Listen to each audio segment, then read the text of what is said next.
పహల్గామ్ దాడి తర్వాత భారత్ తీసుకున్నటువంటి కొన్ని నిర్ణయాల తర్వాత ప్రధానంగా వినిపిస్తున్నటువంటి ప్రశ్నల్లో 370 ఆర్టికల్ రద్దు తర్వాత కశ్మీర్లో సాధారణ పరిస్థితులు తిరిగొచ్చాయని కేంద్రం చెప్పింది. మరి పహల్గామ్ దాడి దేనికి సంకేతం? ప్రొఫెసర్ కె నాగేశ్వర్ గారు ఉన్నారు.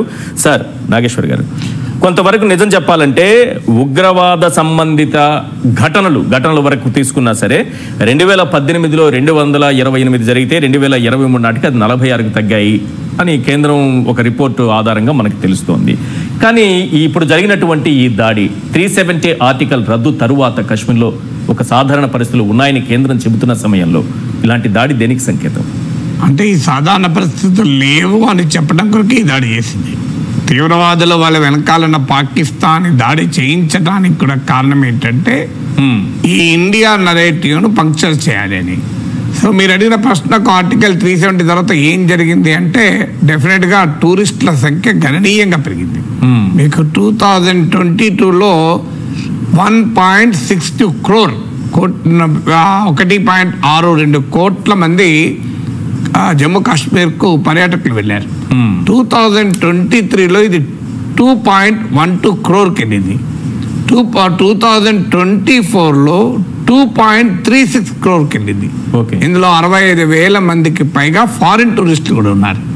సో ఇది మ్యాసివ్ జంప్. మీకు 2022 నుంచి 2024 మధ్య కాలంలో మోర్ దెన్ 100% పెరిగింది. నా హైడ్రేషన్ కోసం I just trust one thing, ఫుల్గా వాటర్ ఉండే కంట్రీ డిలైట్ వల్ల పొలాచి కోకోనట్స్. సో ఇప్పుడే కంట్రీ డిలైట్ యాప్ డౌన్లోడ్ చేసుకొని ఆర్డర్ చేయండి. సో ఇది remarkable jump in the tourism అనేది అనుమానం లేదు.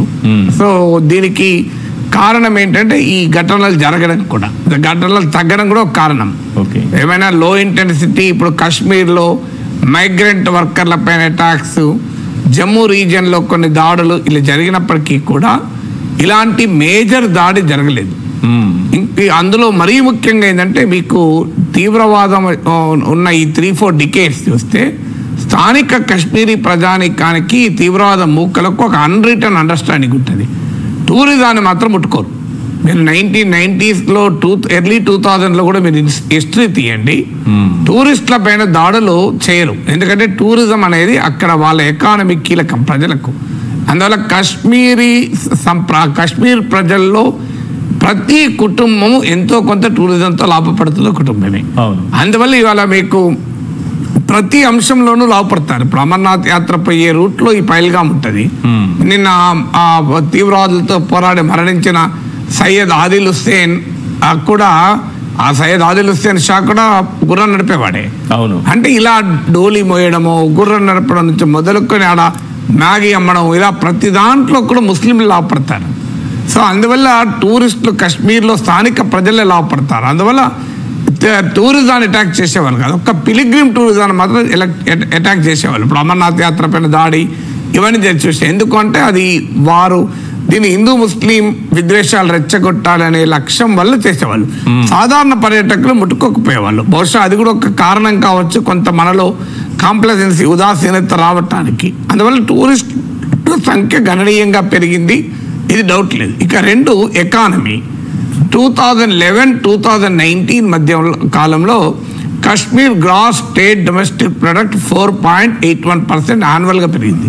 ప్రతి ఏటా సగటున 4.81%. 2019-2024 మధ్య కాలంలో ఎకానమీ 4.89% పెరిగింది.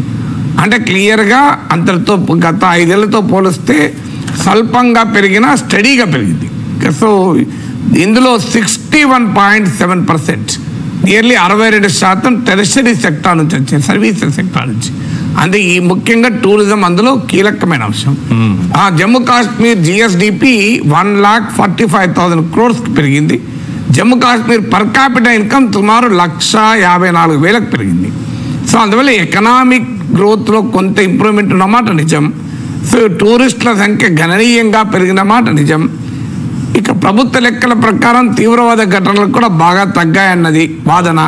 మీకు ఈవెన్ టెర్రరిస్ట్ ఆపరేటింగ్ కాశ్మీర్ 7,000 మంది ఉంటే అది బిలో 100కు పడిపోయిందని హోంమంత్రిత్వ శాఖ లెక్కలు. సో ఆ లెక్కలు ఎలా ఉన్నప్పటికీ మనకు టూరిస్టులు అయితే ఎవరు కాదనలేరు కదా.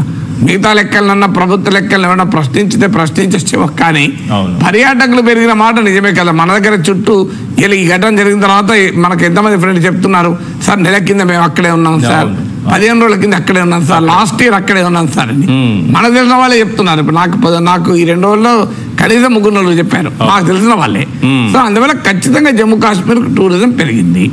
సో అందువల్ల నార్మల్సీ రిటర్న్ అయింది అనే ఒక భావన కలిగిన మాట నిజం. కానీ అదే సమయంలో కొన్ని డిస్టర్బింగ్ సిగ్నల్స్ కూడా ఉన్నాయి. ఒకటి ఏంటంటే కాశ్మీర్ నుంచి జమ్మూ రీజన్ కి షిఫ్ట్ అయింది టెర్రరిస్ట్ వైలెన్స్. కాశ్మీర్లోమో బాగా భద్రతా బలగాలు ఉండడం వల్ల అక్కడ చేయలేక మీకు జమ్మూ కాశ్మీర్లోను మీకు ముఖ్యంగా కిస్తవారా రీజన్లోను, సో ఇలా పీర్ పంజాల్ ఇలాంటి రీజన్లో జమ్మూ పార్ట్లో ఈ తీవ్రవాద దాడులు పెరిగాయి. అంటే అది వ్యూహాత్మక షిఫ్ట్. ఎందుకంటే కాశ్మీర్ లోయలో సెక్యూరిటీ ఫోర్స్ ఉన్నప్పుడు జమ్మూకి వాళ్ళు షిఫ్ట్ అయ్యారు. దీంతో సెక్యూరిటీ బలగాల ఫోకస్ కూడా జమ్మూకి పోయింది. ఇది కూడా ఒక కారణమా కాశ్మీర్లో కాస్త మనం ఉదాసీనంగా ఉండటానికి? ఎందుకంటే 4,000 టూరిస్టులు అక్కడ ఉండగా జవాన్లు ఉన్నారని ఎక్కడ రావడం లేదు. మీరు గమనిస్తే అక్కడ జవాన్ లేరని వస్తుంది పైగా ఇప్పుడు ఇన్సిడెంట్ జరిగిన ప్లేస్లో. సో అందువల్ల ఈ సెక్యూరిటీ ఫోకస్ మనది మారిన నేపథ్యంలో జరిగిందా అని. సో అందువల్ల అప్పుడు మీకు ఈ పహల్గామ్ టన్నెల్ పైన దాడి జరిగినప్పుడు కూడా పహల్గామ్ వైపు నుంచి వచ్చారని వార్తలు కూడా వచ్చాయి. పహల్గామ్ నుంచి ఈ పీర్ పంజాల్ కిస్తవారా, ముఖ్యంగా కిస్తవారా నుంచి మీకు పహల్గామ్ లింక్ ఉంటుంది. సో అందువల్ల అక్కడి నుంచి వచ్చారా అనేది అనుమానాలు. సో అందువల్ల స్ట్రాటజీ తీవ్రవాదం మారింది. దానికి తోడు లో ఇంటెన్సిటీ వార్ఫేర్ మొదలు పెట్టారు.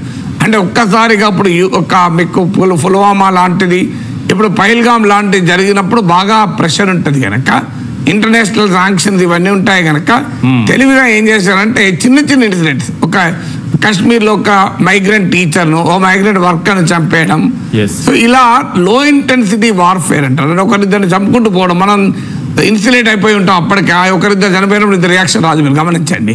సో ఇప్పుడు 26 మంది 27 మంది చనిపోయేవారికి ఇంత రియాక్షన్ వచ్చింది. సో అందువల్ల వారి స్ట్రాటజీ మారింది, నేచర్ మారింది, వాళ్ళ జాగ్రఫీ మార్చుకున్నారు తీవ్రవాదం. కానీ తీవ్రవాదం మాత్రం మొత్తానికి పోలేదు అనేది ఈ మీకు ఈ ఇన్సిడెంటే కాదు, పహల్గామ్ ఇన్సిడెంటే కాదు, మీరు గత కొన్నేళ్లుగా కూడా పరిశీలిస్తే క్లియర్గా కనబడుతుంది. సో నార్మల్సీ రెస్టోర్ అయినట్టు కొన్ని ఇండికేటర్లు కనబడుతున్నమాట నిజం. అదే సమయంలో నేచర్ ఆఫ్ టెర్రరిజం మారింది, geography and ఎపీ centre of terrorism మారింది, వాళ్ళ స్ట్రాటజీ ఆఫ్ టెర్రరిజం మారింది తప్ప టెర్రరిజం మొత్తానికి పోలేదు అనేది ఇన్సిడెంట్ మరోసారి రుజువు చేసింది.